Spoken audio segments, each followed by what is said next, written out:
নমস্কার বন্ধুরা, education culture YouTube চ্যানেলে তোমাদের প্রত্যেককে স্বাগতম। একদম বিস্তারিতভাবে এবং গুরুত্বপূর্ণভাবে যেটা কিন্তু প্রক্রিয়া, তোমাদের ভর্তি প্রক্রিয়া ফার্স্ট ফেজেও যেমনটা ছিল সেকেন্ড ফেজেও তেমনটাই থাকবে, সেটা নিয়ে বিস্তারিত আলোচনা করব। এবং আমি কেন এলাম পোর্টালে, আমি একদম অফিসিয়াল যেটা অ্যানাউন্সমেন্ট স্টেট কাউন্সিলের, সেটাই তোমাদের ভর্তি প্রক্রিয়া দেখাবো। এটা দেখার পর আশা করছি তোমাদের সমস্ত ডাউট ক্লিয়ার হয়ে যাবে। তো তোমাদের আসতে হবে admissiontested.wb.gov.in এই ওয়েবসাইটে।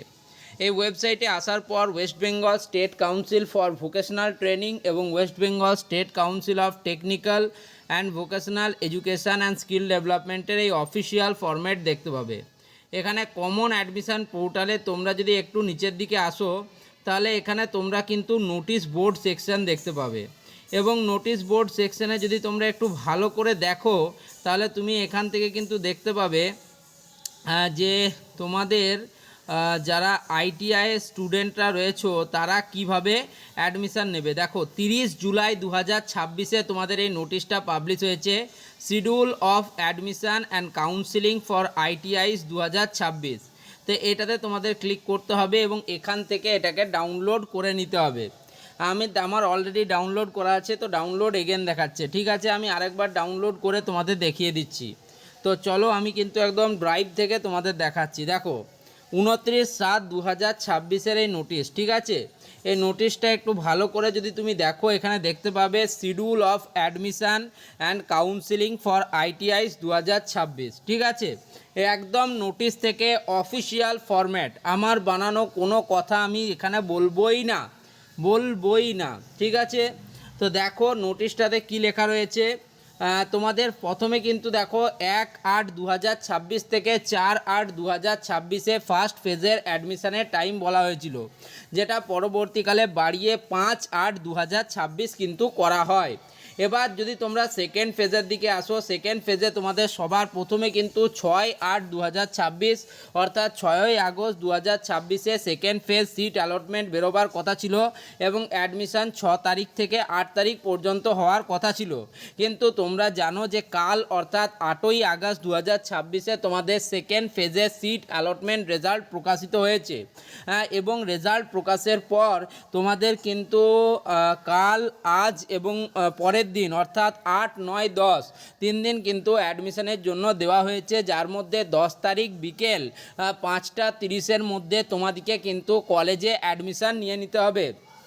এখন তোমরা যদি দেখো, এখানে দেখবে অ্যাডমিশান বাই দি ক্যান্ডিডেট, এখানে same procedure as first phase should be followed, there will be scope for upgradation in this round. তো ফার্স্ট ফেজে যেভাবে অ্যাডমিশান প্রক্রিয়া তোমাদের হয়েছিল সেভাবেই কিন্তু তোমাদের এবারেও অ্যাডমিশান প্রক্রিয়া হবে এবং তোমার কাছে এবারেও কিন্তু আপগ্রেডেশন করার একটা সুযোগ থাকছে। তো সেটাই বলবো, ফার্স্ট ফেজে কিভাবে অ্যাডমিশান হয়েছিল এবারেও তোমাদের সেইভাবেই অ্যাডমিশান হবে। সবার প্রথমে বলি, যে সমস্ত স্টুডেন্টরা গভর্নমেন্ট আইটিআই রানিং আন্ডার পিটিভিতে সিট পেয়েছো, তাদের প্রথমেই কিন্তু তোমাদের যে অফিসিয়াল তোমাদের লগ ইন আইডি রয়েছে, অর্থাৎ ক্যান্ডিডেটের তোমাদের যে স্টুডেন্ট লগ ইন রয়েছে সেখানে তোমাদের যেতে হবে। সেখানে গিয়ে তোমাদেরকে অ্যাডমিশান ফিস যেটা রয়েছে সেটা কিন্তু পেমেন্ট করতে হবে। Candidate have to pay requisite admission fees, registration fee, caution and money and 6 months tuition fees as applicable through online payment mode. তো তোমাদেরকে 410 টাকা 410 রুপিস অনলাইনে কিন্তু পেমেন্ট করতে হবে। অনলাইন পেমেন্ট মোডের মাধ্যমে সবার প্রথমে স্টুডেন্ট প্রোফাইলে গিয়ে 410 টাকা 410 রুপিস তোমাদেরকে কিন্তু পেমেন্ট করতে হবে। এই যে পেমেন্টটা অনলাইন মোডে করার পর তোমাদের কিন্তু যে ইনস্টিটিউট আইটিআইয়ের ইনস্টিটিউটে তুমি কলেজ পেয়েছো, সেই কলেজে গিয়ে তোমাকে কিন্তু রিপোর্টিং করতে হবে। এটা কিন্তু মোস্ট ইম্পর্টেন্ট। এই যে 410 টাকা, ভালো করে শুনে নাও, সবার প্রথমে সিট অ্যালটমেন্ট ফিস তোমাকে পেমেন্ট করতে হবে।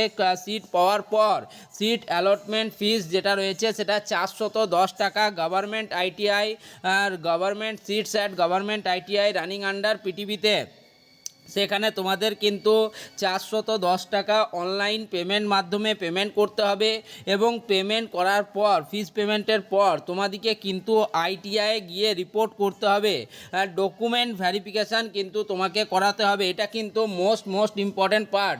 যারা আপগ্রেড করতে চাইছো সেকেন্ড ফেজে নিজেদের সিটটা, তাদেরকেও এই প্রসেসই ফলো করতে হবে।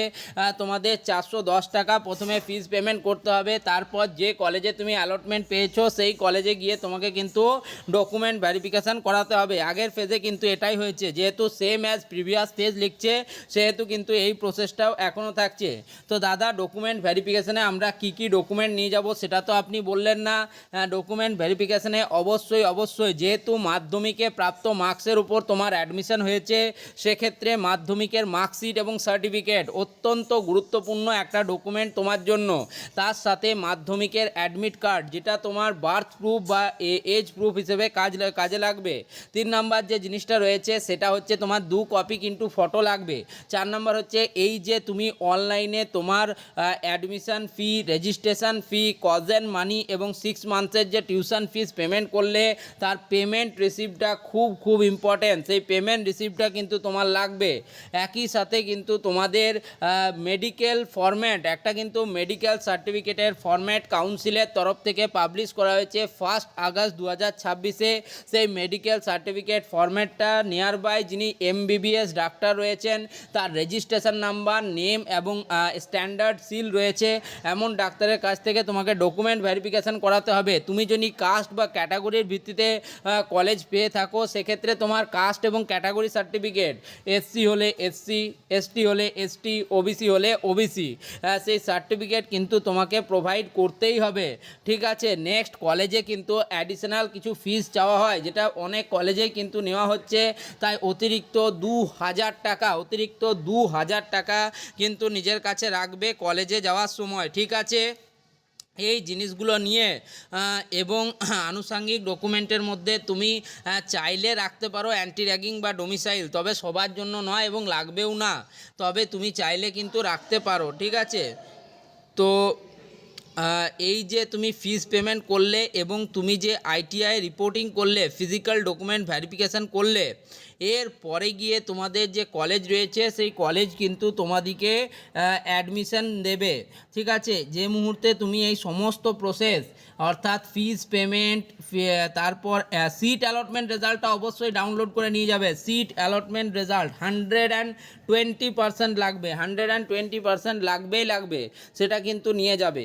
এবার এই যে সমস্ত ডকুমেন্ট, তোমাদের অনলাইন মোডের পেমেন্টের যে রিসিভ কপি, এগুলো সব এক জায়গায় করে 10 তারিখের মধ্যে, আপকামিং 10 তারিখের মধ্যে কিন্তু তোমাকে চলে যেতে হবে কলেজে। ঠিক আছে। 10 তারিখের মধ্যে কলেজে গিয়ে তোমাদের যে ডকুমেন্ট ভেরিফিকেশান প্রোগ্রাম রয়েছে সেটা কিন্তু করে নিতে হবে। এবং এই ডকুমেন্ট ভেরিফিকেশান কমপ্লিট করে নেওয়ার পর তোমাদের যে আইটিআই কলেজটি রয়েছে সেই আইটিআই কলেজ কিন্তু তোমাদের ইনস্টিটিউট যে পোর্টাল আছে সেই পোর্টালে সেখানকার স্যারেরা আপগ্রেড করে দেবেন এবং তোমার যে অ্যাডমিশন প্রক্রিয়া সেটাকে কিন্তু কনফার্ম করে দেবেন।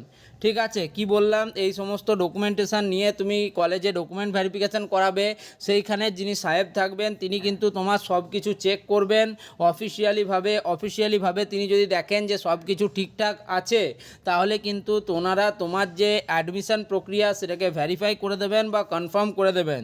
যেই মাত্র তোমার এই যে অ্যাডমিশন প্রক্রিয়া ভেরিফাইড হয়ে যাবে, সেই মাত্র তোমার অ্যাডমিশন যে প্রক্রিয়া, আইটিআই অ্যাডমিশন প্রক্রিয়া, সেটাকে কনফার্ম করে দেওয়া হবে এবং পরবর্তী দিন থেকে তুমি কিন্তু আইটিআই গিয়ে রেগুলার স্টুডেন্ট হিসেবে ক্লাস করতে পারবে। ভালো করে বুঝে গেলে অ্যাডমিশনের জন্য কি ডকুমেন্ট লাগে, কিভাবে অ্যাডমিশন নিতে হয়। আশা করছি এটা নতুন করে আমি তোমাদের কিছু বোঝাবো না, যেটা এখানে স্টেট কাউন্সিলের official notification, official admission procedure, official counselling schedule থেকে বুঝিয়ে দিলাম। ঠিক আছে। এরপরে কেউ বলো না যে আমি তোমাদের কিছু বলিনি, কোনো কিছু বাকি রাখিনি, প্রত্যেকটা জিনিস কিন্তু পাই টু পাই বলে দেওয়া হলো। আশা করছি বোঝাতে পারলাম।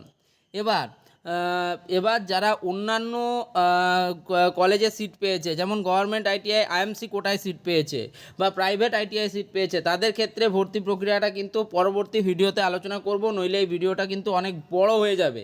ঠিক আছে, তো তোমাদের বুঝতে অসুবিধা হবে। তো আশা করি এখন অবধি অ্যাডমিশন প্রক্রিয়া সম্পর্কে যা বললাম তোমরা কিন্তু বুঝতে পেরেছো। যদি ভালো লাগে ভিডিওটিকে লাইক করো, বন্ধুদের মধ্যে শেয়ার করো, চ্যানেলটিকে সাবস্ক্রাইব করে নাও। ধন্যবাদ প্রত্যেককে।